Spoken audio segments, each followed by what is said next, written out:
నాగార్జున కుటుంబం గురించి రాహుల్ గాంధీ గురించి మాట్లాడే అర్హత లేదు.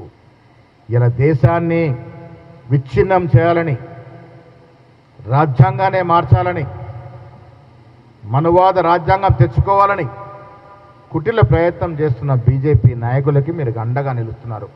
ఆ కారణంగానే రాజ్యాంగాన్ని చేతబొనుకొని రాష్ట్రాలను తిరుగుతూ ఓటడిగిన సుదర్శన్ రెడ్డి బయట రాష్ట్రాలు ఓటు పడ్డాయి, కానీ మన రాష్ట్రంలో మాత్రం మీరు తెలంగాణ నికార్సం తెలంగాణ వాదికి వెన్నుపోటు పుట్టారు, ఓటు వేయకుండా దాక్కున్నారు.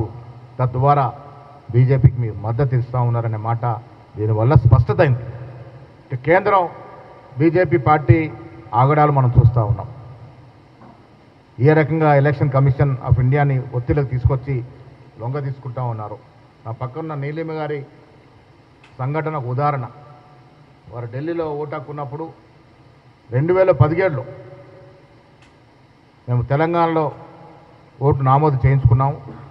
ఇక్కడ మా ఓటుని తొలగించి తెలంగాణకు ట్రాన్స్ఫర్ చేయమని ఫామ్ 6 ద్వారా అప్లికేషన్ పెట్టుకొని ఉన్నారు.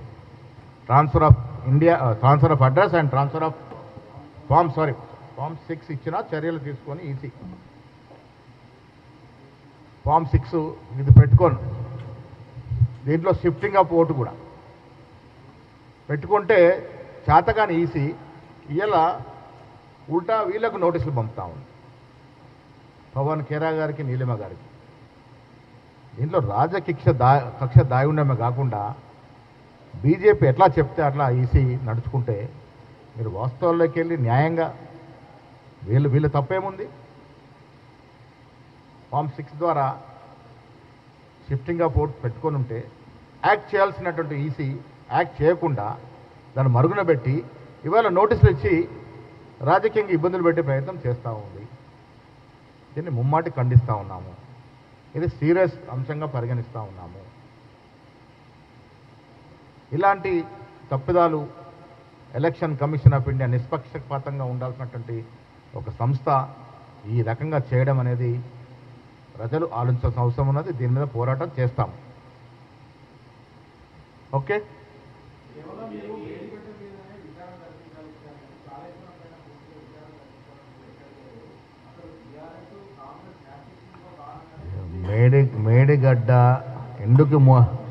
మేడిగడ్డను ఎందుకు ఉదాహరించినారు?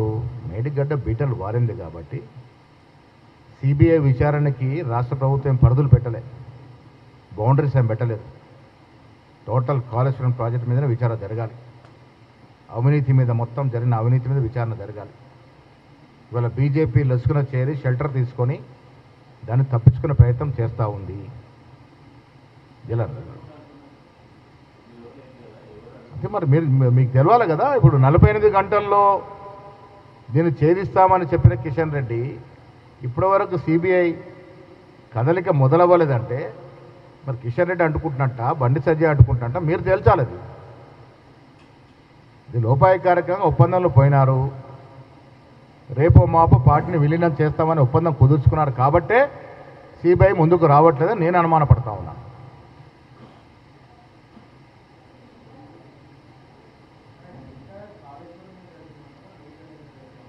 టోటల్ ఘోష్ కమిషన్ ఇచ్చిన నివేదికలో టెక్నికల్ అంశాలన్నీ పొందుపరిచినారు.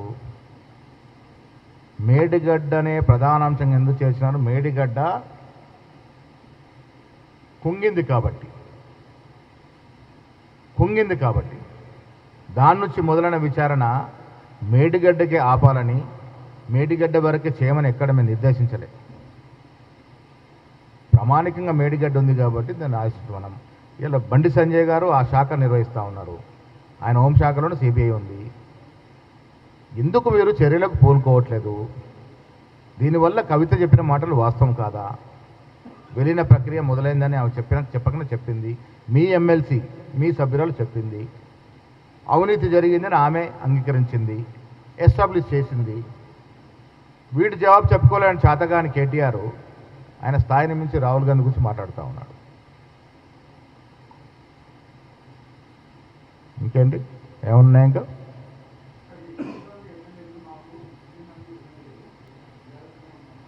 వాళ్ళ స్టేట్మెంట్ మరి వాళ్ళు ఎమ్మెల్యేలు వాళ్ళ స్థాయి వాళ్ళే చెప్పాలి కదా. స్పీకర్ జడ్జిగా వారి వాదనలు వింటూ ఉన్నాడు, వారి వాదనలు ఇస్తారు. అదే ప్రామాణికం కదా. ఇప్పుడు నా వాదన రేవంత్ రెడ్డి గారి వాదనో లేక కేటీఆర్ వాదన ప్రామాణికం కాదు. అక్కడ the issues between speaker and MLAs. Speaker notice ఇచ్చాడు as per the supreme court direction. నోటీస్కి వాళ్ళు జవాబు చెప్పారు. ఏ ఎమ్మెల్యే ఏ పార్టీలో ఎవరు చెప్పాలి? అది వాళ్ళే చెప్పాలి కదా. వాళ్ళే చెప్తా ఉన్నారు. మరి బీజేపీ ఇప్పుడు హరీష్ రావు, కేటీఆర్ అందరూ బీజేపీ నాయకులు కలిసినారు. వాళ్ళు కూడా బీజేపీ చేరినట్టు కదా. మరి ఇప్పుడు మేము వారికి నోటీస్ ఇస్తాం, ఇది బీజేపీ పోయారు కాబట్టి బీజేపీలో చేరినట్టుగా మీరు ధృవీకరించండి అని. అంతే కదా. వారి పార్టీ వారి మనుషులు పోయి హరీష్ రావు, కేటీఆర్ పోయి భాజపా అమిత్ షాని నడ్డాని కలిసి వస్తూ ఉంటే వాళ్ళు బీజేపీలో చేరినట్టుగా మేము ధృవీకరిస్తాం. మరి ఇప్పుడు ముఖ్యమంత్రి కలవడం అంటే ముఖ్యమంత్రి అందరు కలుస్తూ ఉన్నారు. బీజేపీ ఎమ్మెల్యేలు కలవలేదా? పాయల్ శంకర్ కలిశాడు, హరీష్ కలిశాడు. సిపిఐ ఎమ్మెల్సీలు కలుస్తూ ఉన్నారు, సిపిఐ ఎమ్మెల్సీ కలుస్తూ ఉన్నారు. వేరే రాష్ట్రాలకు వచ్చి సమస్యల మీద కలుస్తూ ఉన్నారు. ముఖ్యమంత్రి అందరూ కలుస్తారు. కండువా గురించి మాట్లాడుతున్నారు. కండువా మీద కాంగ్రెస్ పార్టీ ఎక్కడ లేదు. స్థిరంగా నాకు ఇష్టం ఉంది కాబట్టి వేసుకుంటాను. ఇక్కడెక్కడ కాంగ్రెస్ అని రాసింది లేదు. ఎమ్మెల్యేలు ఇచ్చిన వాదననే ప్రామాణికము. యూరియా అంశము ఎవరు తప్పండి? సప్లై చాతగానే కేంద్ర ప్రభుత్వము. చాలామంది పొరపడుతున్నారు, తెలంగాణలో ఉంది అనుకుంటారు సమస్య. యావత్ దేశంలో వల్ల యూరియా వల్ల ఇబ్బందులు పడుతూ ఉన్నారు. దాంట్లో కూడా ఈయన గారు అసలు తప్పిదం బీజేపీదిరా అంటే తప్పిదం మాదంటాడు. ఇంత మ్యాచ్ ఫిక్సింగా ఫెవికాల్ బంధం అయిపోయింది వీళ్ళది. ఇంకా విడరి తీరాని బంధంలోకి పోయినారు కాబట్టి ప్రతిదీ మా మీద నెట్టే ప్రయత్నం చేస్తూ ఉన్నారు. రాష్ట్ర ప్రభుత్వం యూరియా అంశంలో కానీ మిగతా నిష్పక్షపాతంగా నిజాయితీగా పోతూ ఉంది. సప్లై చేయాల్సిన పెద్దోడు పంపకుంటే యూరియా రాష్ట్రంలో తయారు కాదు. యూరియా అంశం కేంద్ర ప్రభుత్వ పరిధిలో ఉంది. వారు పంపాల్సిన స్థాయిలో పంపట్లేదు. దాన్ని కూడా రాజకీయ అవసరాలు వాడుకునే ప్రయత్నం చేస్తూ ఉంది. కేటీఆర్ గారు మీ శకం ముగిసింది. రాజకీయంగా ఈ రాష్ట్రంలో బీఆర్ఎస్ శకం ముగిసింది. మీరు వాడుకో వీడుకో వత్తాసు పలుకోవాల్సిందిగా పిల్లపాటిలై సపోర్టింగ్ కింద చేతిబట్టి నడవాల్సిన పరిస్థితి ఏర్పడ్డది. మీరు మీ స్థాయి రాహుల్ గాంధీ గురించి మాట్లాడే స్థాయి కాదు, అర్హత లేదు. ఇలా ఓటు చోరీ వల్ల తిక్కమక్కమైనటువంటి బీజేపీ ఇలాంటి నాయకులను ఆశ్రయించి వారితో స్టేట్మెంట్స్కి ప్రయత్నం చేస్తూ ఉంది. ప్రపంచవ్యాప్తంగా మోడీ ఎక్స్పోజ్ అయ్యాడు. ఇలా మోడీ దొల్లతనం బయటపడింది. అందుకే బొంబేలో ఇచ్చిపోయినటువంటి చిన్న చిత్రపాట్లు ఆశ్రయిస్తూ ఉన్నారు. ఇది చెల్లదు. రాహుల్ గాంధీ దేశానికి భవిష్యత్తు. నిజాయితీగా నిష్కల్మషంగా ప్రజల పక్క నుండి ప్రజల కోసం పోరాడుతూ ఉన్నాడు. ఈ దేశాన్ని, ఈ దేశ రాజ్యాంగాన్ని రక్షించుకోవాలని తపన పడుతూ ఉన్నాడు. అలాంటి లౌకికవాద శక్తులకు మద్దతు ఇవ్వాల్సినటువంటి మీరు ఇలా బీజేపీకి లోపాయకారికి అమ్ముడుపోయినాడు కాబట్టి ఇలాంటి విమర్శలు చేస్తారని అనుకోవాల్సి వస్తుంది. అదే ఏదన్నా వేసుకుంటాను. నేనేమంటానంటే ఇక్కడ కాంగ్రెస్ పార్టీ అని రాసి నాకు ఇష్టం 3 రంగులు. నేను కాంగ్రెస్ వాదిని, పరిపూర్ణ కాంగ్రెస్ వాదిని. ఈ కండువా వేసుకుంటాను, 3 రంగుల కండువా వేసుకుంటాను. ఇప్పుడు మన ఇంటికి వస్తే మనం కొందరికి పచ్చగండ కప్పుతారు. రైతాంగాన్ని ఎవరు వచ్చినా మాకేం కప్పుతారు? రైతులు పచ్చగండ కప్పుతారు. ఒక సింబాలిక్గా కప్పుకుంటారు. అంత మాత్రం నాకు చేరినట్టో లేక మహేష్ గౌడ్ స్టేట్మెంట్ ఇచ్చాడు కాబట్టి చేరినట్టో అది కాదు. వాళ్ళ స్పీకర్ ముందు ఉన్నప్పుడు ఎమ్మెల్యే చెప్పింది పరిమాణికం. ఎమ్మెల్యే చెప్పింది పరిమాణికం.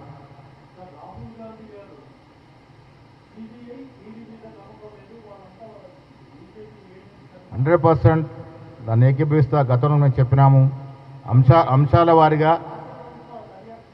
లేదు ఇప్పుడు రాష్ట్ర ప్రభుత్వం దర్యాప్తు చేస్తే మీరేమంటారు?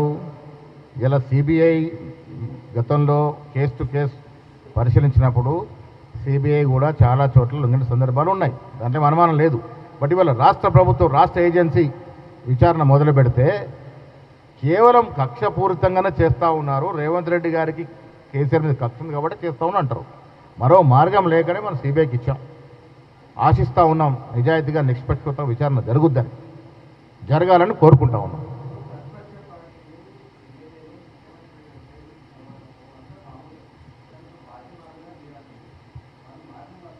మేమేమనట్లే. ఎమ్మెల్యేలు చెప్పిందే పరిమాణికం. ఎమ్మెల్యేలు ఏం చెప్తున్నా అనేదే స్పీకర్కి అవసరము. కేటీఆర్ చెప్పేది మహేష్ గౌడ్ చెప్పేది కాదు అది. స్పీకర్ నోటీస్ ఇచ్చినప్పుడు ఎమ్మెల్యే గారు ఏం జవాబు చెప్తాడో అదే పరిగణలోకి తీసుకుంటారు. సో కేటీఆర్ చెప్పిందే వాస్తవం అనుకుంటే ఈ ఫోటో చూసి ఏమర్థం చేసుకోవాలి మనం? మేమేమంటాం, ఇలా బీజేపీలో చేరిపోయింది బీఆర్ఎస్ పార్టీ అంటా ఉన్నాం. మోకరిల్లే దండం పెట్టి బాంచన్ దొరా నేను మీ పార్టీలోకి వస్తాను, మీ కాళ్ళకి అడుగులకు మరలు వస్తానని చెప్పొచ్చినట్టుగా ఉంది ఇది. మరి వాళ్ళు బీజేపీ పార్టీలో చేరినట్టే కదా. ఇది the case is between speaker and MLAs. MLAs చెప్పింది పరిమాణికం, దాన్నే పరిగణలోకి తీసుకుంటారు. మాలాంటి వ్యక్తులు లేక కేటీఆర్ వ్యక్తులు దీన్ని మాట్లాడితే దానికి ఏం పస ఉండదు కదా. కానీ గతంలో వీళ్ళ చరిత్ర తెలుసుకుంటే వాళ్ళు ఎమ్మెల్యే గురించి మాట్లాడడం ఏంటి? పార్టీలో విలీనం చేసుకున్న చరిత్ర మీది. మీరు ఇవాళ ఒక్కటి మాత్రం వాస్తవం మిత్రులందరికీ నేను మళ్ళీ చెప్పదలుచుకున్నా, ఈ రాష్ట్రాన్ని అత్యంత తక్కువ సమయంలో అత్యంత ఎక్కువగా దోచుకున్న రాజకీయ కుటుంబం ఈ దేశంలో ఏదైనా ఉంది అంటే అది కేసీఆర్ కుటుంబమే. కేవలం 10 ఏళ్ళు పాలించి వందల సంవత్సరాలు సరిపడా సొత్తును దోచుకున్నారు. కాబట్టి ప్రజలు వారిని తిరస్కరించి కొట్టిన దెబ్బ కొట్టకుండా పార్లమెంట్ ఎన్నికల్లో 0 సీట్లు ఇచ్చినారు. కాబట్టి నేను మళ్ళీ చెప్తా ఉన్నాను, బీఆర్ఎస్ శకం ఈ రాష్ట్రంలో ముగిసింది.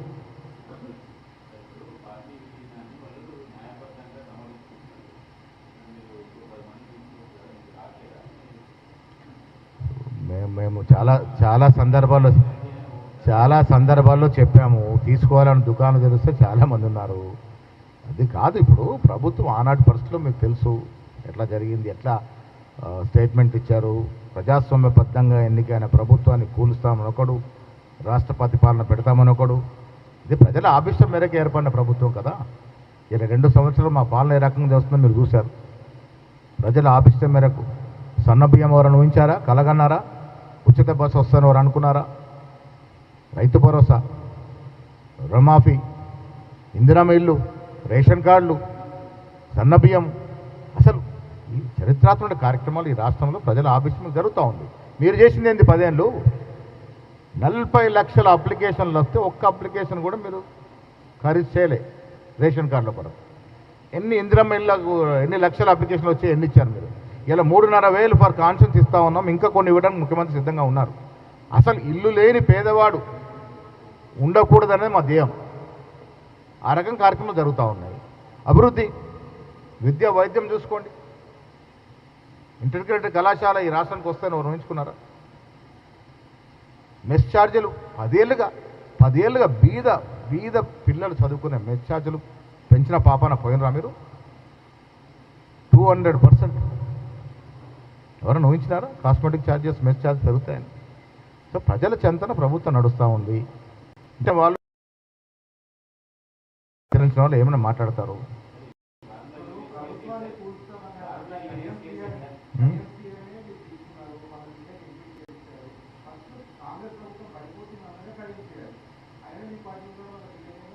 ఎప్పుడు అన్నాడు ఆయన? పడ్డ తర్వాత ఏం పడలే కదా మరి. ఫార్ములా ఈ రేస్లో కేసు ముందుకు పోయింది. కోర్టు కొంత వెసులుబాటు ఇచ్చింది. కోర్టు గౌరవిస్తాం కాబట్టి ఆ వెసులుబాటు ఉన్న రోజులు అది ఉంటుంది. డెఫినెట్గా దాని మీద కేసు అవుతుంది. నేను చాలా సందర్భాలు చెప్పాను. ఫార్ములా ఈ రేస్ కార్లో కేటీఆర్ గారు అడ్డంగా దొరికిన్నాడు. ఒక ప్రభుత్వ ఖజానా నుంచి without adopting proper procedure funds ఒక ప్రైవేట్ కంపెనీకి ఎట్లా ట్రాన్స్ఫర్ అవుతాయి? కేటీఆర్ దోషా కాదా? టెంపరీగా వెసులుబడడం దొరికిండొచ్చు. బట్ నాకు నమ్మకం ఉంది కోట్ల మీద. డెఫినెట్గా ఫార్ములా ఈ రేస్ కార్లో కేటీఆర్ లోపలికి పోతాడు. న్యాయపరంగా ఉంది, అది పోయేదే ఉంది.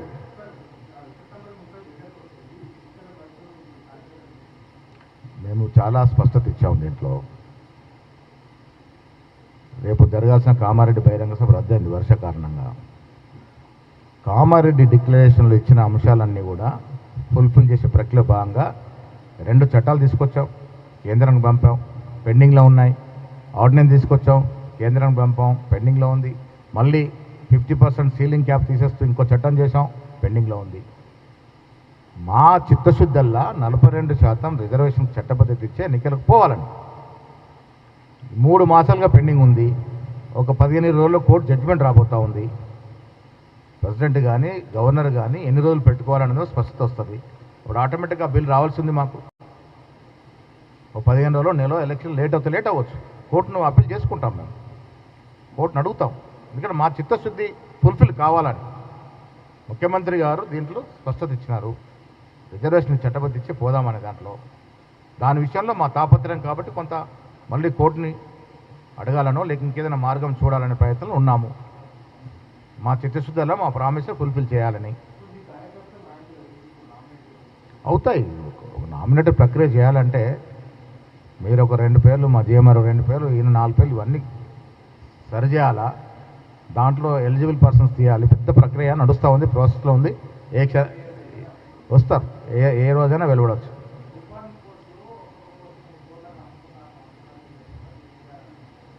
అమ్మే నాయకులు కాంగ్రెస్ పార్టీ లేరు. అమ్ముకున్నారు కాబట్టి వాళ్ళు ఇంటికి పోయినారు.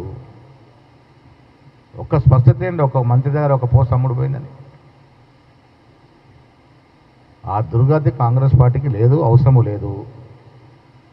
అది కోర్టులో ఉన్న అంశము. కోర్టు నిర్ణయం ఏం ప్రకటిస్తో చూద్దాం. ఇప్పుడు ఉద్యోగాలు ఇవ్వలేక 10 ఏళ్ళు కాలయాపన చేశారు. ఇప్పుడు దాదాపు 1,00,000 ఉద్యోగాలు ఇచ్చే ప్రక్రియలో మేమున్నాము. ఇచ్చిన 1 మెంబర్స్ ఇస్తే ఎట్లా? ఈయనోడు ఎట్లా ఇయ్యలే. పాత్రలో సామెత ఉంది, ఆడు ఈయనోడు ఎట్లా ఇయ్యలేక ఇచ్చిందా అనేది తిట్టినట.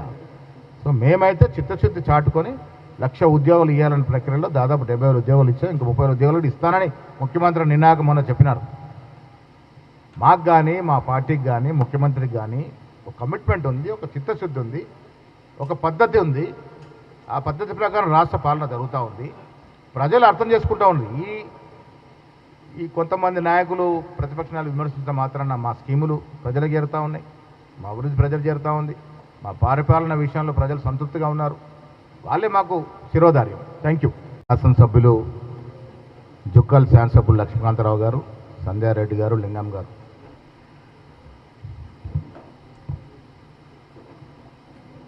ఇలా కేటీఆర్ గారు తన స్థాయిని మించి మాట్లాడుతూ ఉన్నాడు. రాహుల్ గాంధీ గారి గురించి రాహుల్ గాంధీ గారు స్పందించాలని ఎమ్మెల్యే తీరని మాట్లాడుతూ ఉన్నారు. కేటీఆర్ గారు మీ స్థాయి ఏంది, మీ కుటుంబ స్థాయి ఏంది, మీరు తెలంగాణ సంపదను దోచుకున్న తీరేంది, మీరెక్కడ, దేశం కోసం సర్వ సంపదను త్యాగం చేసిన గాంధీ కుటుంబం ఎక్కడ, దేశం బాగుండాలనే ప్రధానమంత్రి పదవిని 2004లో సోనియా గాంధీ గారు, 2009లో రాహుల్ గాంధీ గారు త్యాగం చేసినటువంటి ఘనమైన చరిత్ర కలిగినటువంటి గాంధీ కుటుంబం మీద నువ్వు ఏ అర్హతతో మాట్లాడుతా ఉన్నావు? నీ స్థాయి మరచి సమనం కోల్పోయి పిచ్చోన్లాగా మాట్లాడుతూ ఉన్నాడు. కారణం ఏంటంటే సిబిఐ విచారణ నుంచి, కాళేశ్వరం ప్రాజెక్టును సిబిఐ విచారణ నుంచి తప్పుకోవాలి, దాని నుంచి తను రక్షించుకోవాలనేటువంటి ఒక నెపంతో ఇలా మోడీ కాళ్ళు మొక్కి దాని నుంచి బయటపడే ప్రయత్నం చేస్తున్న భాగంగానే ఇవాళ ఎన్డీఏ ఒకవైపు, ఇండియా బ్లాక్ ఒకవైపు ఉపాధ్యక్ష పదవి ఎన్నికల్లో పోటీ చేస్తే నికార్స్ అయిన తెలంగాణవాది, జడ్జి అని కూడా చూడకుండా తెలంగాణ కోసం పాటుపడినట్టు సుదర్శన్ రెడ్డి గారిని ఇండియా బ్లాక్ అభ్యర్థిగా పెడితే సిగ్గు లజ్జ లేకుండా మోడీ కాళ్ళకి మొడుగులొత్తుతూ నువ్వు ఆ ఎన్నికలకి దూరం ఉన్నావంటే నీ బీజేపీతో నీ లోపాయికారిక ఒప్పందం ఎంత మేరతో అర్థమవుతా ఉంది.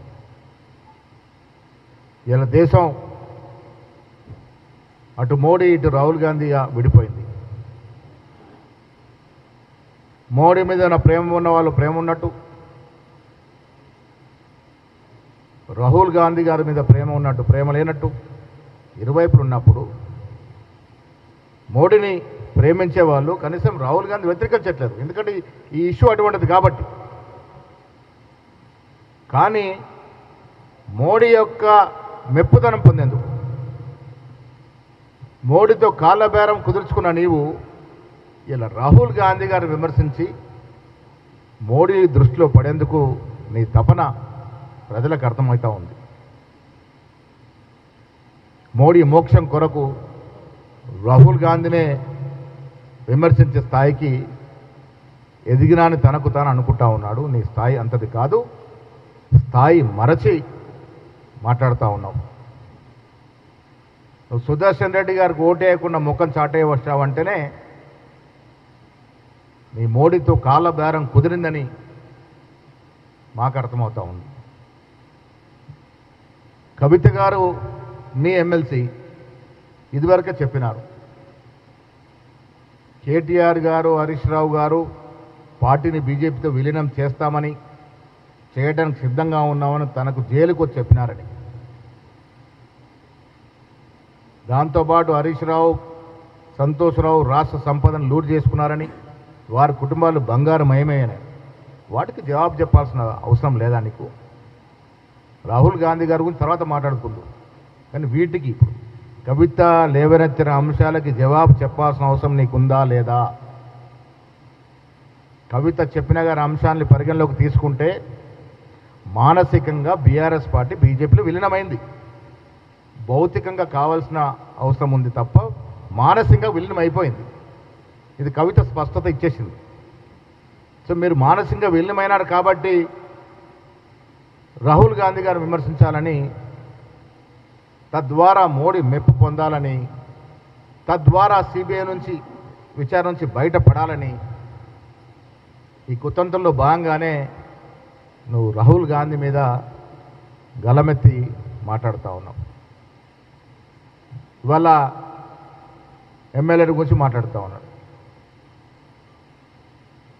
ఎమ్మెల్యేల తీరు గురించి రాహుల్ గాంధీ గారు స్పందించాలట. రాహుల్ గాంధీ గారు ఎందుకు స్పందిస్తారా? ఎమ్మెల్యేలు ఏ పార్టీలో చెప్పాల్సిన బాధ్యత ఎవరిది? నీది నాది కాదు కదా. ఎమ్మెల్యేలు చెప్పుకుంటారు. ఇది స్పీకర్కి ఎమ్మెల్యేలకు మధ్య జరుగుతున్నటువంటి వ్యవహారం. ఇది స్పీకర్ జడ్జిగా, ఎమ్మెల్యేలు వాదులుగా నడుస్తున్నట్టు వ్యవహారము. దాంట్లో కేటీఆర్ ప్రమేయమో, రేవంత్ రెడ్డి గారి ప్రమేయమో, మహేష్ గౌడ్ ప్రమేయం ఎందుకుంటుంది? ఎమ్మెల్యేలు స్పష్టత ఇస్తారు ఏ పార్టీలో ఉన్నది. ఇలా వాటి గురించి మీరు గతంలో మీ చరిత్ర తీసుకుంటే, ఘనమైన చరిత్ర, ఎమ్మెల్యే కొనుగోలు చరిత్ర తీస్తే నీకు అర్హతే లేదు మాట్లాడేది. కాలిపోని మాటలు మాట్లాడి మోడీ ఎన్డీఏకి సపోర్ట్ ఇచ్చి, ఇండైరెక్ట్గా నువ్వు ఎన్డీఏకి సపోర్ట్ ఇచ్చినావు. మొన్న ఒక తెలంగాణవాది ఎన్నికలు నిలబడితే నువ్వు ఓటేయలేదంటే ఇండైరెక్ట్గా నువ్వు మోడీకి సపోర్ట్ ఇచ్చినావు. ఇవాళ ఓట్ చోరీ అంశం ఈ దేశం మీద యావత్ ప్రపంచ దృష్టిని ఆకర్షిస్తూ ఉంది. ఎన్నో దేశ విదేశాల అధ్యక్షులు ఆరాధిస్తూ ఉన్నారు. అసలు ఓట్ చోరీ ఏంటి, ఈ దేశంలో జరుగుతున్న తతంగం ఏంటి అని. మూడవసారి అధికారం రావడానికి మోడీ, అమిత్ షా ఈ కుతంత్రాన్ని లేపి ఓట్ చోరీకి పాల్పడి మూడవసారి అధికారంలోకి వచ్చినారు. అదే రుజువులతో సహా రాహుల్ గాంధీ గారు నిరూపిస్తూ ఉన్నారు. దాన్ని జీర్ణించుకోనండి మోడీ. ఇలాంటి కేటీఆర్ లాంటి వాళ్ళని పెట్టుకొని రాహుల్ గాంధీని విమర్శించేటువంటి పరిస్థితులకి దిగజారుతూ ఉన్నారు. నేను మీ ద్వారా తెలంగాణ రాష్ట్ర ప్రజలకి స్పష్టత ఇవ్వదలుచుకున్న, బీజేపీ బీఆర్ఎస్ పార్టీ వేరు కాదు.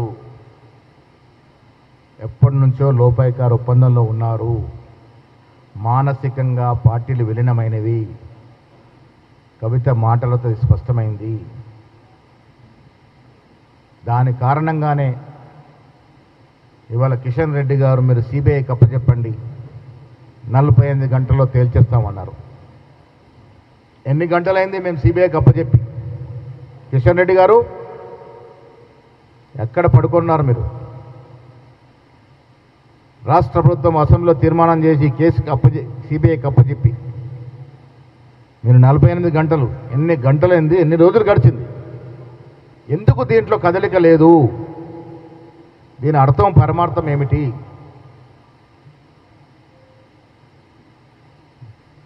ఇది చూడండి ఎట్లా మోకరిల్లుతున్నాడో కేసీఆర్ గారు మోడీ గారి దగ్గర, ఏ రకంగా మోకరిల్లుతున్నాడు. వంగి వంగి దండాలు పెట్టి కాళ్ళ బేరాన్ని కుదుర్చుకొని ఇలా సిబిఐ విచారణ నుంచి తప్పించుకునే ప్రయత్నాలు భాగంగానే గతంలో హరీష్ రావు, కేటీఆర్ ఢిల్లీ చుట్టూ చక్కర్లు కొట్టి మోడీ, అమిత్ షా, నడ్డాను కలిసింది కరెక్టా కాదా? ఇవాళ కూడా కలిసే ప్రయత్నం చేస్తున్నారా లేదా? మీ పార్టీని బీజేపీకి తాకట్టు పెట్టి వాళ్ళ ఎజెండాని మీరు ఆయన చెప్పదలుచుకుందంటే మీరు మాకు అప్పచెప్పండి, 48 గంటల్లో చేరుస్తామన్నాడు. ఇప్పుడు ఎన్ని గంటలైంది కిషన్ రెడ్డి గారు? ఎందుకు దీంట్లో ఉలుకు పలుకు లేదు? దీనివల్ల స్పష్టమవుతుంది వీరు ఇంత అవినీతి పాల్పడ్డారని. మోడీ మొదలుకొని అమిత్ షా, నడ్డా, కిషన్ రెడ్డి, బండి సంజయ్ వరకు కాళేశ్వరం ప్రాజెక్టు ఒక ఏటీఎం లాగా మారిందని మాటలు చెప్పారు. మరి చేతల్లో ఎందుకు చూపెట్టట్లేదు? కాంగ్రెస్ పార్టీకి చిత్తశుద్ధి ఉంది. ముఖ్యమంత్రి గారు స్పష్టత ఇస్తూ కేసును సిబిఐకి అప్పచెప్పినారు. మేము ఫర్దర్గా యాక్షన్ తీసుకుంటే రాజకీయ కక్షలనే అవకాశం ఉంది కాబట్టి సిబిఐకి అప్పచెప్పినాము. మరి కిషన్ రెడ్డి గారు, బండి సంజయ్ కేంద్రంలో కూర్చొని ఏం చేస్తూ ఉన్నారు? ఎందుకు మాట్లాడలేదు? ఇది మీరు విలీనమైనట్టా కాదట? దీన్ని బట్టి మాకు అర్థమవుతుంది. దాదాపుగా మానసింగ్ ఎప్పుడు అయిపోయారు, కానీ భౌతికంగా కూడా కొంత కావాల్సి ఉంది. బీజేపీ పార్టీలో బీఆర్ఎస్ పార్టీ విలీనమైంది, దాంట్లో ఏం అనుమానం లేదు. ఇవాళ రాహుల్ గాంధీ గారి గురించి మాట్లాడే కనీస అర్హత లేనట్టు కేటీఆర్ మాట్లాడుతూ ఉన్నారంటే వెనక నుండి బీజేపీ నాయకులు ఇది మాట్లాడిస్తూ ఉన్నారు. కేటీఆర్ గారు, నీ స్థాయి, నీ సామర్థ్యము, రాహుల్ గాంధీ లాంటి త్యాగదనుల కుటుంబం గురించి, రాహుల్ గాంధీ గురించి మాట్లాడే అర్హత లేదు. ఇలా దేశాన్ని విచ్ఛిన్నం చేయాలని, రాజ్యాంగానే మార్చాలని, మనువాద రాజ్యాంగం తెచ్చుకోవాలని కుటిల ప్రయత్నం చేస్తున్న బీజేపీ నాయకులకి మీరు అండగా నిలుస్తున్నారు. ఆ కారణంగానే రాజ్యాంగాన్ని చేతబొనుకొని రాష్ట్రాలను తిరుగుతూ ఓటడిగిన సుదర్శన్ రెడ్డి బయట రాష్ట్రాలు ఓటు పడ్డాయి, కానీ మన రాష్ట్రంలో మాత్రం మీరు నికార్సం తెలంగాణ వాదికి వెన్నుపోటు పొడిచారు, ఓటు వేయకుండా దాక్కున్నారు. తద్వారా బీజేపీకి మీరు మద్దతు ఇస్తూ ఉన్నారనే మాట దీనివల్ల స్పష్టత అయింది. కేంద్రం బీజేపీ పార్టీ ఆగడాలు మనం చూస్తూ ఉన్నాం. ఏ రకంగా ఎలక్షన్ కమిషన్ ఆఫ్ ఇండియాని ఒత్తిడికి తీసుకొచ్చి లొంగ తీసుకుంటూ ఉన్నారు. నా పక్కన నీలిమ గారి సంఘటన ఒక ఉదాహరణ. వారు ఢిల్లీలో ఓటు హక్కున్నప్పుడు 2017లో మేము తెలంగాణలో ఓటు నమోదు చేయించుకున్నాము. ఇక్కడ మా ఓటుని తొలగించి తెలంగాణకు ట్రాన్స్ఫర్ చేయమని ఫామ్ 6 ద్వారా అప్లికేషన్ పెట్టుకొని ఉన్నారు. Transfer of address and transfer of form 6 ఇచ్చిన చర్యలు తీసుకొని ఈసీ ఫామ్ 6 ఇది పెట్టుకోను. దీంట్లో షిఫ్టింగ్ ఆఫ్ ఓటు కూడా పెట్టుకుంటే చేతగాని ఈసీ ఇలా ఉల్టా వీళ్ళకు నోటీసులు పంపుతా ఉంది, పవన్ ఖేరా గారికి, నీలిమ గారికి. దీంట్లో కక్ష దాగి ఉండమే కాకుండా బీజేపీ ఎట్లా చెప్తే అట్లా ఈసీ నడుచుకుంటే మీరు వాస్తవాల్లోకి వెళ్ళి న్యాయంగా వీళ్ళ తప్పేముంది? ఫామ్ 6 ద్వారా షిఫ్టింగ్ ఆఫ్ ఓట్ పెట్టుకొని ఉంటే యాక్ట్ చేయాల్సినటువంటి ఈసీ యాక్ట్ చేయకుండా దాన్ని మరుగున పెట్టి ఇవాళ నోటీసులు ఇచ్చి రాజకీయంగా ఇబ్బందులు పెట్టే ప్రయత్నం చేస్తూ ఉంది. దీన్ని ముమ్మాటి ఖండిస్తూ ఉన్నాము. ఇది సీరియస్ అంశంగా పరిగణిస్తూ ఉన్నాము. ఇలాంటి తప్పిదాలు ఎలక్షన్ కమిషన్ ఆఫ్ ఇండియా నిష్పక్షపాతంగా ఉండాల్సినటువంటి ఒక సంస్థ ఈ రకంగా చేయడం అనేది ప్రజలు ఆలోచించాల్సిన అవసరం ఉన్నది. దీని మీద పోరాటం చేస్తాము. ఓకే,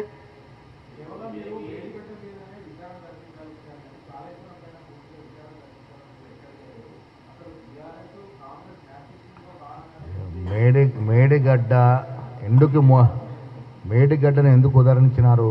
మేడిగడ్డ బీటలు వారింది కాబట్టి సిబిఐ విచారణకి రాష్ట్ర ప్రభుత్వం పరిధులు పెట్టలే, బౌండరీస్ ఏం పెట్టలేదు. టోటల్ కాళేశ్వరం ప్రాజెక్టు మీదనే విచారణ జరగాలి, అవినీతి మీద, మొత్తం జరిగిన అవినీతి మీద విచారణ జరగాలి. ఇవాళ బీజేపీ లసుకున చేరి షెల్టర్ తీసుకొని దాన్ని తప్పించుకునే ప్రయత్నం చేస్తూ ఉంది. ఇలా అంటే మరి మీకు తెలవాలి కదా. ఇప్పుడు 48 గంటల్లో దీన్ని ఛేదిస్తామని చెప్పిన కిషన్ రెడ్డి ఇప్పటి వరకు సిబిఐ కదలిక మొదలవ్వలేదంటే మరి కిషన్ రెడ్డి అంటుకుంటున్నట్ట, బండి సంజయ్ అంటుకుంటున్నట్ట మీరు తేల్చాలి. ఇది లోపాయకారకంగా ఒప్పందంలో పోయినారు. రేపో మాపో పార్టీని విలీనం చేస్తామని ఒప్పందం కుదుర్చుకున్నారు కాబట్టే సిబిఐ ముందుకు రావట్లేదని నేను అనుమానపడతా ఉన్నాను.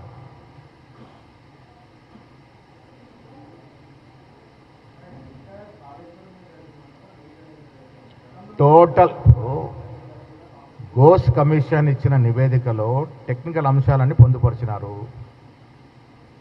మేడిగడ్డనే ప్రధాన అంశంగా ఎందుకు చేసినారు? మేడిగడ్డ కుంగింది కాబట్టి దాని నుంచి మొదలైన విచారణ మేడిగడ్డకే ఆపాలని, మేడిగడ్డ వరకే చేయమని ఎక్కడ మేము నిర్దేశించలే. ప్రామాణికంగా మేడిగడ్డ ఉంది కాబట్టి దాన్ని ఆశిస్తున్నాం. ఇలా బండి సంజయ్ గారు ఆ శాఖ నిర్వహిస్తూ ఉన్నారు, ఆయన హోంశాఖలోనే సిబిఐ ఉంది. ఎందుకు మీరు చర్యలకు పూనుకోవట్లేదు? దీనివల్ల కవిత చెప్పిన మాటలు వాస్తవం కాదా? విలీన ప్రక్రియ మొదలైందని ఆమె చెప్పకనే చెప్పింది. మీ ఎమ్మెల్సీ, మీ సభ్యురాలు చెప్పింది. అవినీతి జరిగిందని ఆమె అంగీకరించింది, ఎస్టాబ్లిష్ చేసింది. వీటి జవాబు చెప్పుకోలేని చేతగాని కేటీఆర్ ఆయన స్థాయిని మించి రాహుల్ గాంధీ గురించి మాట్లాడుతూ ఉన్నాడు. ఇంకేంటి ఏమున్నాయి ఇంకా?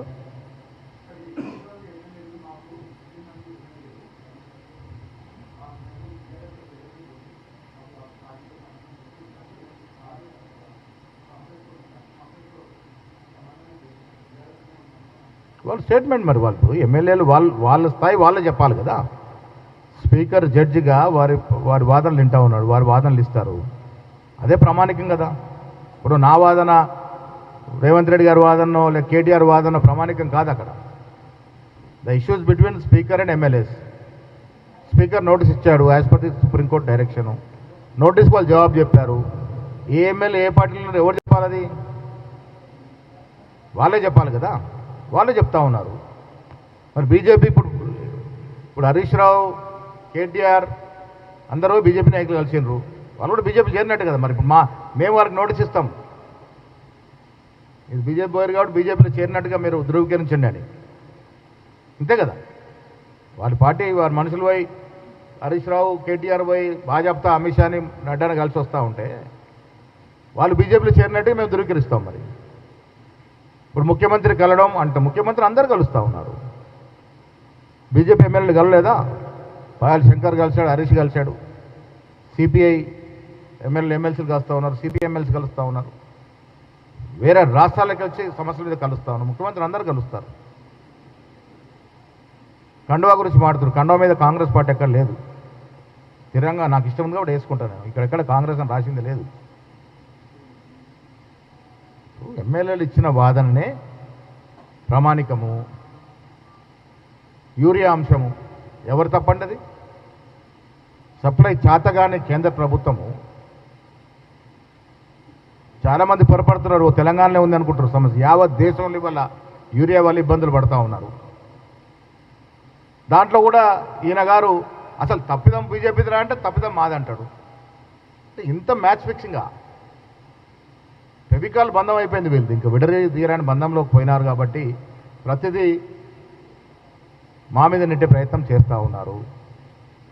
రాష్ట్ర ప్రభుత్వం యూరియా అంశంలో కానీ మిగతా నిష్పక్షపాతంగా నిజాయితీగా పోతూ ఉంది. సప్లై చేయాల్సిన పెద్దోడు పంపకుంటే యూరియా రాష్ట్రంలో తయారు కాదు. యూరియా అంశం కేంద్ర ప్రభుత్వ పరిధిలో ఉంది, వారు పంపాల్సిన స్థాయిలో పంపట్లేదు. దాన్ని కూడా రాజకీయ అవసరాలు వాడుకునే ప్రయత్నం చేస్తూ ఉంది. కేటీఆర్ గారు మీ శకం ముగిసింది. రాజకీయంగా ఈ రాష్ట్రంలో బీఆర్ఎస్ శకం ముగిసింది. మీరు వాడుకో వీడుకో వత్తాసు పలుకోవాల్సిందిగా పిల్లపాటిలై సపోర్టింగ్ కింద చేతిబట్టి నడవాల్సిన పరిస్థితి ఏర్పడ్డది. మీరు మీ స్థాయి రాహుల్ గాంధీ గురించి మాట్లాడే స్థాయి కాదు, అర్హత లేదు. ఇలా ఓటు చోరీ వల్ల తిక్కమక్కమైనటువంటి బీజేపీ ఇలాంటి నాయకులను ఆశ్రయించి వారితో స్టేట్మెంట్స్కి ప్రయత్నం చేస్తూ ఉంది. ప్రపంచవ్యాప్తంగా మోడీ ఎక్స్పోజ్ అయ్యాడు. ఇలా మోడీ దొంగతనం బయటపడింది. అందుకే బొంబేలు ఎత్తిపోయినటువంటి చిన్న చిత్రపాట్లు ఆశ్రయిస్తూ ఉన్నారు. ఇది చెల్లదు. రాహుల్ గాంధీ దేశానికి భవిష్యత్తు. నిజాయితీగా నిష్కల్మషంగా ప్రజల పక్క నుండి ప్రజల కోసం పోరాడుతూ ఉన్నాడు. ఈ దేశాన్ని, ఈ దేశ రాజ్యాంగాన్ని రక్షించుకోవాలని తపన పడుతూ ఉన్నాడు. అలాంటి లౌకికవాద శక్తులకు మద్దతు ఇవ్వాల్సినటువంటి మీరు ఇలా బీజేపీకి లోపాయకారికి అమ్ముడుపోయినారు కాబట్టి ఇలాంటి విమర్శలు చేస్తారని అనుకోవాల్సి వస్తుంది. అంటే ఇప్పుడు ఏదన్నా వేసుకుంటాను. నేనేమంటానంటే ఇక్కడ కాంగ్రెస్ పార్టీ అని రాసి నాకు ఇష్టం 3 రంగులు. నేను కాంగ్రెస్ వాదిని, పరిపూర్ణ కాంగ్రెస్ వాదిని. ఈ కండువా వేసుకుంటాను, 3 రంగుల కండువా వేసుకుంటాను. ఎవరు మన ఇంటికి వస్తే మనం కొందరికి పచ్చగండ కప్పుతారు. రైతాంగానికి ఎవరు వచ్చినా మాకేం కప్పుతారు, రైతులు పచ్చగండ కప్పుతారు. ఇదొక సింబాలిక్గా కప్పుకుంటారు. అంత మాత్రం నాకు చేరినట్టో, లేక మహేష్ గౌడ్ స్టేట్మెంట్ ఇచ్చాడు కాబట్టి చేరినట్టో అది కాదు. వాళ్ళ స్పీకర్ ముందున్నప్పుడు ఎమ్మెల్యే చెప్పింది పరిమాణికం. ఎమ్మెల్యే చెప్పింది పరిమాణికం.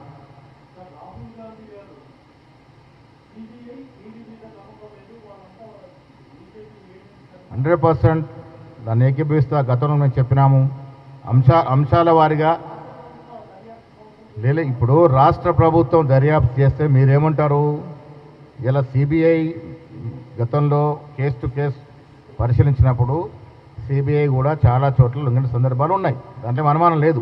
బట్ ఇవాళ రాష్ట్ర ప్రభుత్వం, రాష్ట్ర ఏజెన్సీ విచారణ మొదలు పెడితే కేవలం కక్షపూరితంగానే చేస్తూ ఉన్నారు. రేవంత్ రెడ్డి గారికి కేసీఆర్ మీద కక్ష ఉంది కాబట్టి చేస్తామని అంటారు. మరో మార్గం లేకనే మనం సిబిఐకి ఇచ్చాం. ఆశిస్తూ ఉన్నాం నిజాయితీగా నిష్పక్షపాత విచారణ జరుగుద్దని, జరగాలని కోరుకుంటా ఉన్నాం.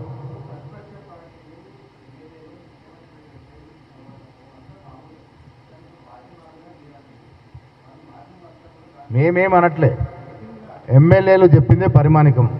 ఎమ్మెల్యేలు ఏం చెప్తున్నా అనేదే స్పీకర్కి అవసరము. కేటీఆర్ చెప్పేది, మహేష్ గౌడ్ చెప్పేది కాదు. అది స్పీకర్ నోటీస్ ఇచ్చినప్పుడు ఎమ్మెల్యే గారు ఏం జవాబు చెప్తాడో అదే పరిగణలోకి తీసుకుంటారు. సో కేటీఆర్ చెప్పిందే వాస్తవం అనుకుంటే ఈ ఫోటో చూసి ఏమర్థం చేసుకోవాలి మనం? మేమేమంటాం? ఇలా బీజేపీలో చేరిపోయింది బీఆర్ఎస్ పార్టీ అంటా ఉన్నాం. మోకరిల్లి దండం పెట్టి బాంచన్ దొరా నేను మీ పార్టీలోకి వస్తాను, మీ కాళ్ళకి అడుగులకు మరలు వస్తానని చెప్పొచ్చినట్టుగా ఉంది. ఇది మరి వాళ్ళు బీజేపీ పార్టీలో చేరినట్టే కదా. ఇది the case is between speaker and MLAs. MLAs చెప్పింది పరిమాణికం, దాన్నే పరిగణలోకి తీసుకుంటారు. మాలాంటి వ్యక్తులు లేక కేటీఆర్ వ్యక్తులు దీన్ని మాట్లాడితే దానికి ఏం పస ఉండదు కదా. కానీ గతంలో వీళ్ళ చరిత్ర తెలుసుకుంటే వాళ్ళు ఎమ్మెల్యే గురించి మాట్లాడడం ఏంటి?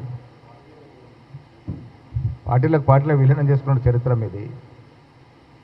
మీరు ఇవాళ ఒక్కటి మాత్రం వాస్తవం మిత్రులందరికీ మేము మళ్ళీ చెప్పదలుచుకున్నా, ఈ రాష్ట్రాన్ని అత్యంత తక్కువ సమయంలో అత్యంత ఎక్కువగా దోచుకున్న రాజకీయ కుటుంబం ఈ దేశంలో ఏదైనా ఉంది అంటే అది కేసీఆర్ కుటుంబమే.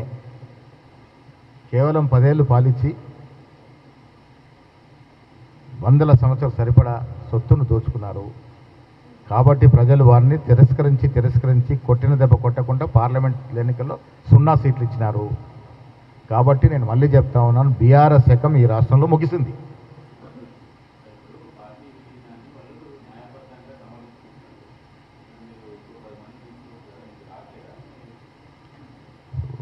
మేము చాలా సందర్భాల్లో చెప్పాము, తీసుకోవాలని దుకాణం తెలిస్తే చాలామంది ఉన్నారు. అది కాదు. ఇప్పుడు ప్రభుత్వం ఆనాటి పరిస్థితుల్లో మీకు తెలుసు ఎట్లా జరిగింది, ఎట్లా స్టేట్మెంట్ ఇచ్చారు. ప్రజాస్వామ్యబద్ధంగా ఎన్నికైన ప్రభుత్వాన్ని కూలుస్తామనొకడు, రాష్ట్రపతి పాలన పెడతామనొకడు. ఇది ప్రజల ఆభిష్టం మేరకు ఏర్పడిన ప్రభుత్వం కదా. ఇలా 2 సంవత్సరాలు మా పాలన ఏ రకంగా చేస్తుందో మీరు చూశారు. ప్రజల ఆభిష్టం మేరకు సన్నబియ్యం ఎవరైనా ఊహించారా? కలగన్నారా? ఉచిత బస్సు వస్తాను ఎవరు అనుకున్నారా? రైతు భరోసా, రుణమాఫీ, ఇందిరమ్మ ఇల్లు, రేషన్ కార్డులు, సన్నబియ్యం, అసలు ఈ చరిత్రాత్మక కార్యక్రమాలు ఈ రాష్ట్రంలో ప్రజల ఆభిష్టం జరుగుతూ ఉంది. మీరు చేసింది ఏంది? 10 ఏళ్ళు 40 లక్షల అప్లికేషన్లు వస్తే ఒక్క అప్లికేషన్ కూడా మీరు ఖరీదు చేయలే రేషన్ కార్డుల కొరకు. ఎన్ని ఇందిరమ్మ ఇళ్ళకు ఎన్ని లక్షల అప్లికేషన్లు వచ్చి ఎన్ని ఇచ్చారు మీరు? ఇలా 3,500 ఫర్ కాన్షన్స్ ఇస్తా ఉన్నాం, ఇంకా కొన్ని ఇవ్వడానికి ముఖ్యమంత్రి సిద్ధంగా ఉన్నారు. అసలు ఇల్లు లేని పేదవాడు ఉండకూడదనేది మా ధ్యేయం. ఆ రకం కార్యక్రమాలు జరుగుతూ ఉన్నాయి. అభివృద్ధి, విద్య, వైద్యం చూసుకోండి. ఇంటర్గ్రేటెడ్ కళాశాల ఈ రాష్ట్రానికి వస్తాయని ఊహించుకున్నారా? మెస్ ఛార్జీలు 10 ఏళ్ళుగా బీద పిల్లలు చదువుకునే మెస్ ఛార్జీలు పెంచిన పాపాన పోయినరా మీరు? 200%. ఎవరైనా ఊహించినారా కాస్మెటిక్ ఛార్జెస్, మెస్ ఛార్జ్ పెరుగుతాయని? సో ప్రజల చెంతన ప్రభుత్వం నడుస్తూ ఉంది. అంటే వాళ్ళు వాళ్ళు ఏమైనా మాట్లాడతారు.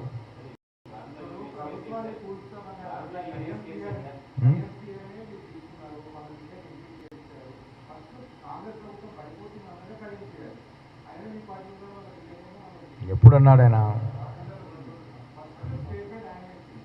పడ్డ తర్వాత ఏం పడలే కదా మరి. ఫార్ములా ఈ రేస్లో కేసు ముందుకు పోయింది. కోర్టు కొంత వెసులుబాటు ఇచ్చింది.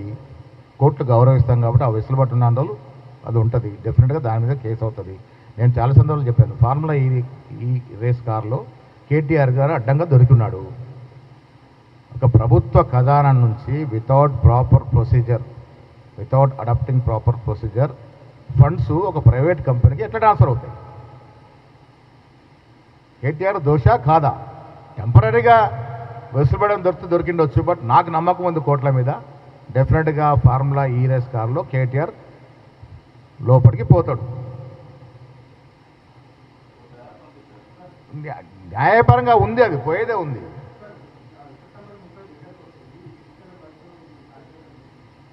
మేము చాలా స్పష్టత ఇచ్చాము దీంట్లో.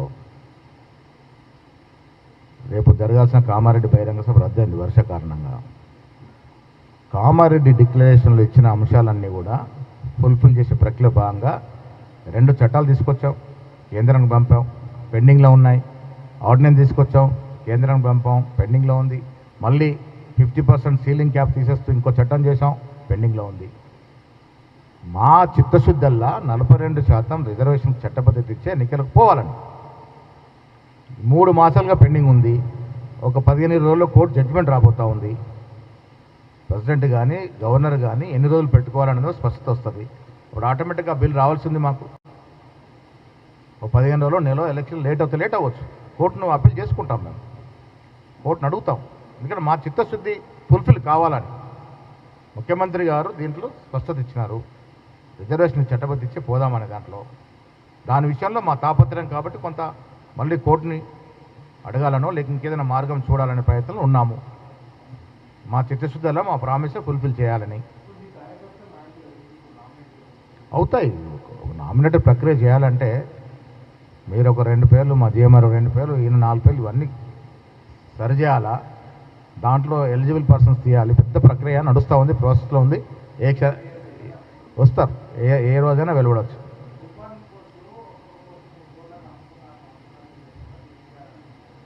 అమ్మే నాయకులు కాంగ్రెస్ పార్టీ లేరు. అమ్ముకున్నారు కాబట్టి వాళ్ళు ఇంటికి పోయినారు.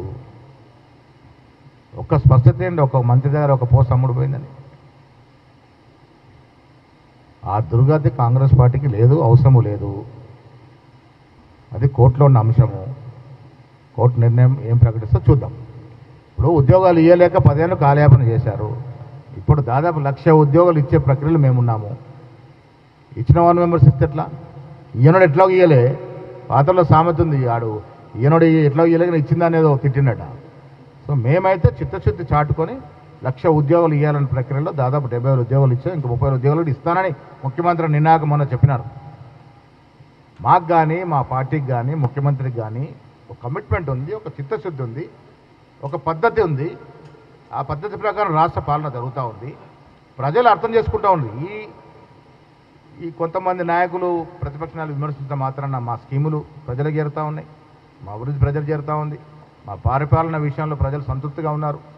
వాళ్ళే మాకు శిరోధార్యం. Thank you. శాసనసభ్యులు జుక్కల్ శాసనసభ్యులు లక్ష్మీకాంతరావు గారు, సంధ్యారెడ్డి గారు, లింగం గారు.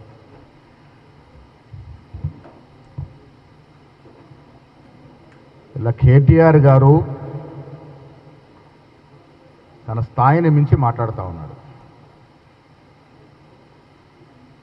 రాహుల్ గాంధీ గారి గురించి రాహుల్ గాంధీ గారు స్పందించాలని ఎమ్మెల్యే తీరుని మాట్లాడుతూ ఉన్నారు. కేటీఆర్ గారు మీ స్థాయి ఏంది, మీ కుటుంబ స్థాయి ఏంది, మీరు తెలంగాణ సంపదను దోచుకున్న తీరేంది, మీరెక్కడ దేశం కోసం సర్వ సంపదను త్యాగం చేసిన గాంధీ కుటుంబం ఎక్కడ, దేశం బాగుండాలనే ప్రధానమంత్రి పదవిని 2004లో సోనియా గాంధీ గారు, 2009లో రాహుల్ గాంధీ గారు త్యాగం చేసినటువంటి ఘనమైన చరిత్ర కలిగినటువంటి గాంధీ కుటుంబం మీద నువ్వు ఏ అర్హతతో మాట్లాడుతా ఉన్నావు? నీ స్థాయి మరచి సమనం కోల్పోయి పిచ్చోన్లాగా మాట్లాడుతూ ఉన్నాడు. కారణం ఏంటంటే సిబిఐ విచారణ నుంచి, కాళేశ్వరం ప్రాజెక్టును సిబిఐ విచారణ నుంచి తప్పుకోవాలి, దాని నుంచి తను రక్షించుకోవాలనేటువంటి ఒక నెపంతో ఇలా మోడీ కాళ్ళు మొక్కి దాని నుంచి బయటపడే ప్రయత్నం చేస్తున్న భాగంగానే ఇవాళ ఎన్డీఏ ఒకవైపు, ఇండియా బ్లాక్ ఒకవైపు, ఉపాధ్యక్ష